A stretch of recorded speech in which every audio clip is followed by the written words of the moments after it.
pessoal, tudo bem? Falando que é o professor Gustavo. E hoje nós vamos falar aqui um pouquinho sobre plano inclinado e aplicação das 5 regrinhas de ouro, como é que você resolve exercício, né, o sistema de blocos com plano inclinado, utilizando aquelas 5 regrinhas que a gente comentou já nas aulas anteriores, tá bom? Então olha aqui, ó, como é que a gente faz, tá? Bem, vamos lá. Então para isso eu vou resolver esse exercício aqui, né, do livro do Buongiorno. Ele diz o seguinte para nós: um corpo de massa igual a 25 kg desloca-se com aceleração constante sobre um plano inclinado, sem atrito, conforme o desenho abaixo. O seno do ângulo formado entre o plano horizontal e o plano e o horizontal é de 0,6. Determina a força transmitida, ou seja, esse valor desse F aqui, para que a aceleração permaneça igual a 0,2. Dado G, né, igual a 10, e o valor da resposta é 200 N. Certo? Bem, antes da gente começar a aplicar as 5 regras, eu vou fazer uma seguinte relação aqui. Primeiro, eu sei que o movimento desse cara, ele está para essa direção aqui, certo?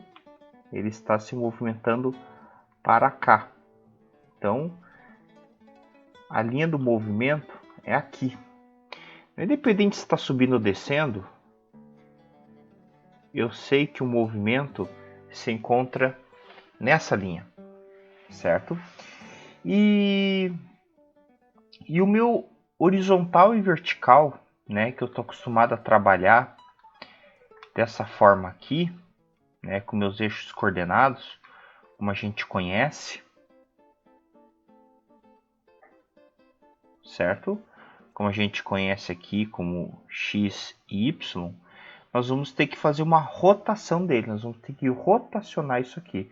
Ou seja, fazer com que esse eixo x e y, na verdade, eles girem para cá, certo? Então é como se eu pegasse isso aqui e fizesse essa relaçãozinha aqui, ó. Até vou mudar de cor para facilitar um pouquinho a nossa vida. É como se a gente fizesse isso aqui, ó.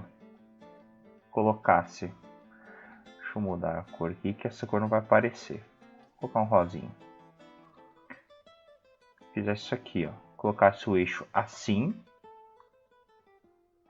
e colocasse o nosso outro eixo assim, ó. Certo? É como se a gente fizesse isso. Eu vou estar rotacionando. E por que eu faço isso, né? Eu faço essa relação para que o nosso sistema, né, ele possa ficar orientado, a sua eixo de orientação possa ficar orientado junto com o movimento, certo? E isso vai facilitar muito o nosso trabalho, tá ok? Bem, então vamos lá aplicar nossas regras de ouro. Então, a primeira coisa que a gente vai fazer aqui é aplicar, né, o nosso diagrama de força. Então, como a gente já está sabido, né, a gente sabe que aqui existe o peso. Então, o peso sempre atua para baixo, certo? Então, sempre é uma força que atua para baixo. Deixa eu só mudar um pouquinho aqui esse peso aqui, que não gostei muito da figura dele. Aqui, então, é o peso que atua para baixo, né? Esse peso ele tem sempre em direção ao centro da Terra. Bem, além disso, nós temos a força normal. A força normal ela é uma força que está sempre perpendicular à superfície. Então eu posso dizer que nesse caso a força ela está a 90 graus em relação a esse cara aqui, ou seja, ela vai estar atuando assim, ó. Certo? Então, que coisa interessante, né? Ela não estará alinhada com o peso, como a gente está acostumado já a imaginar. Ela vai estar assim, porque é normal, a gente aprendeu que ela vai estar sempre orientada com a superfície, certo? Então ela vai estar desse jeitinho aqui. Ok? Está aqui. Então nós temos essa parte aqui. E aqui, né, como a gente já está sabendo, existe a força F que está de alguma forma atuando, né, em cima disso aqui tudo. A gente sabe que é o F, ok? Estou só reforçando aqui o F. Beleza, tá aí, ó, o F. Bem, né, você pode perceber que o F ele está em o eixo, no caso o eixo X. O anormal está no eixo Y, né? E o peso, se você observar, o peso não está nem no eixo X, nem no eixo Y. Então, o que nós vamos fazer aqui nesse caso é decompor ele de tal forma que uma parte desse peso esteja no eixo X e uma parte dele esteja no eixo Y. Quando a gente fala a palavra decompor, representa que nós vamos ver quais são as parcelas, né, dessa força que está essa parcela dessa força que estará no eixo X e no eixo Y. Porque o que acontece, né? Como força-peso ela está fazendo um ângulo aqui, né? Significa que ela vai ter uma parte dele que vai estar tanto no eixo Y como no eixo X. Então, ela está atuando nos dois sentidos, nos dois eixos, né? E a resultante dessas duas decomposições é o que me dá o peso como a gente conhece, certo? É uma forma da gente entender isso. E aí tem algumas maracutaias matemáticas, né? Eu não vou provar isso, mas eu posso dizer para vocês que o ângulo que a gente tem aqui é o mesmo que nós temos ali embaixo do horizonte, horizontal. Então eu posso dizer que aqui esse ângulo ele é alfa, certo?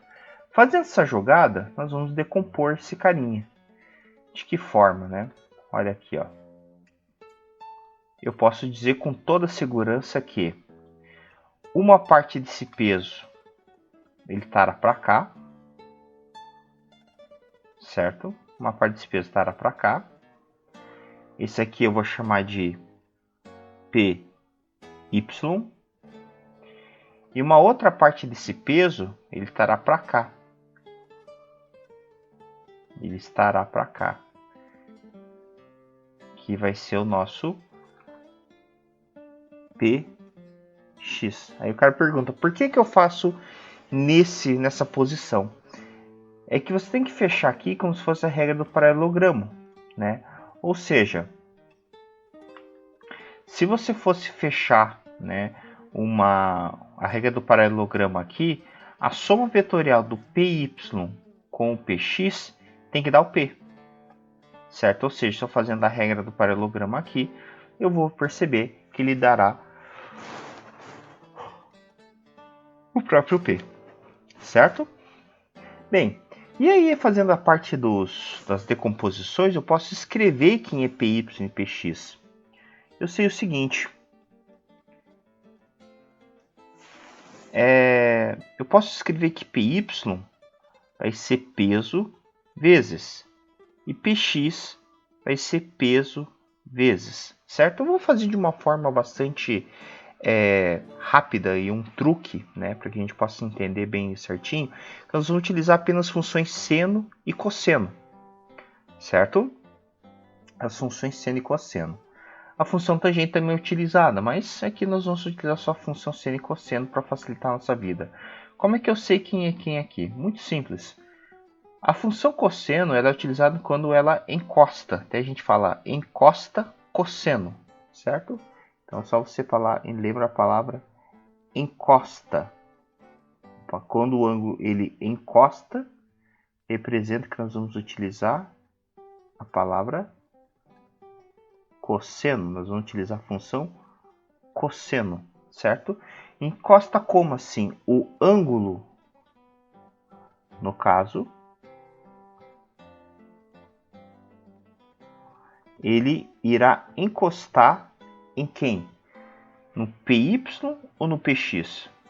Se você observar, o ângulo alfa ele está encostando no PY. Então, é esse cara que vai ser cosseno. E o outro vai ser, obviamente, seno por falta de opção. Mas, na verdade, tem uma opção aqui, né? Se você observar, esse cara ele vai estar separado aqui. Existe uma explicação mais lógica para isso, né, pessoal? Se você observar aqui, nós estamos formando um triângulo, né? Então, né, se você for imaginar aqui, você teria o seguinte, né? Ó, se eu posso até fazer aqui um triângulo para a gente poder entender, né? Ó, eu teria aqui, por exemplo, ó, aqui, né? Eu posso imaginar que eu tenho isso aqui. Deixa eu colocar o meu verdinho aqui. Ó. Agora eu vou mudar a minha corzinha. Ó, eu posso imaginar que está aqui.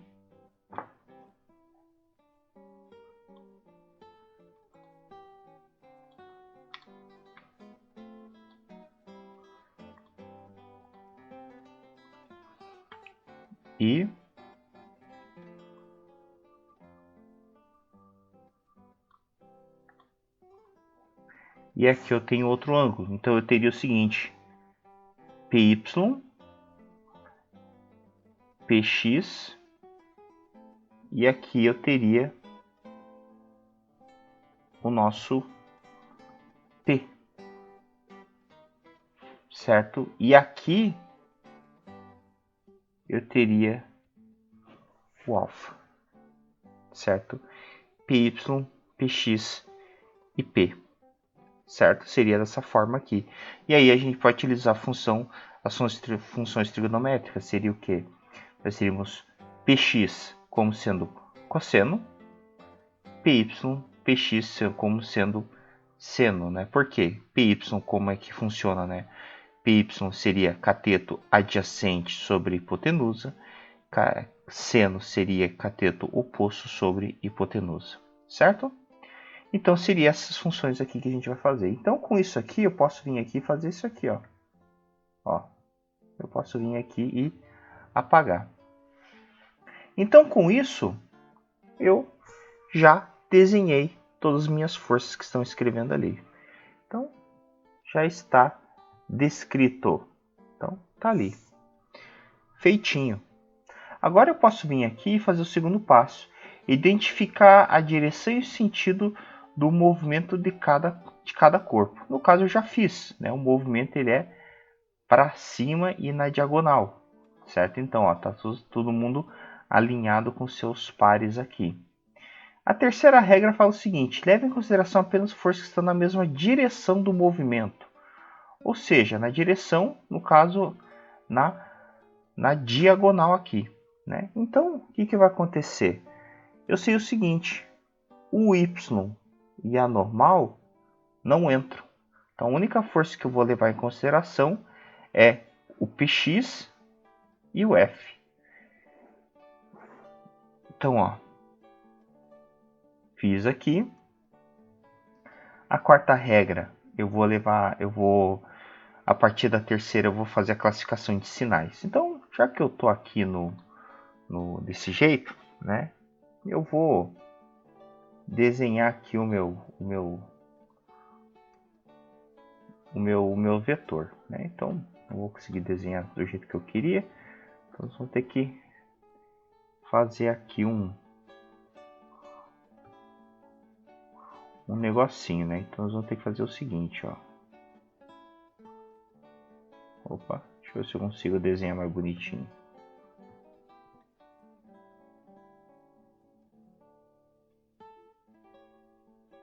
Então, nós teremos isso, certo?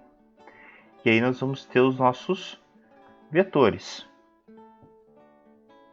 Então, nós vamos ter nossos vetores. Então, eu vou ter aqui, ó, o vetor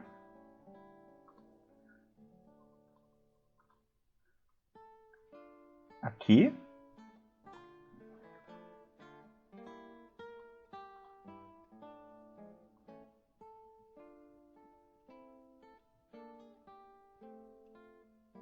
Aqui.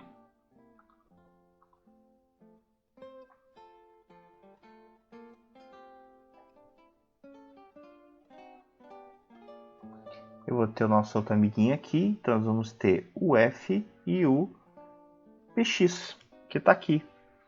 E aqui nós vamos ter a nossa massa envolvida aqui. Ele falou que é 25 quilos. Né? Então, ó, 25 kg, certo? E agora não apaga mais, né? Então nós vamos ter esse carinha aqui. Feita essa questão aqui agora é só resolver, né? Vamos classificar os sinais. Vai ficar o seguinte, ó. Já que o movimento, ele falou para nós que é para cá, certo? Então ficou lá negativo e positivo, certo? Então, fechou. E agora eu aplico a segunda lei de Newton. Força resultante é igual a massa vezes aceleração. Se eu aplicar, né, a equação aqui, nós vamos ter o seguinte: F menos Px é igual a massa vezes aceleração, né? Percebam que ele quer saber o valor do F, né? Ele me deu o valor do A, ele me deu o valor do A, que é 2, e me deu a massa. Eu só não sei o valor do Px, né? Eu vou calcular o valor desse Px, eu não sei quanto é que ele vale, mas é fácil de calcular. Px eu sei que é peso vezes, nesse caso, né?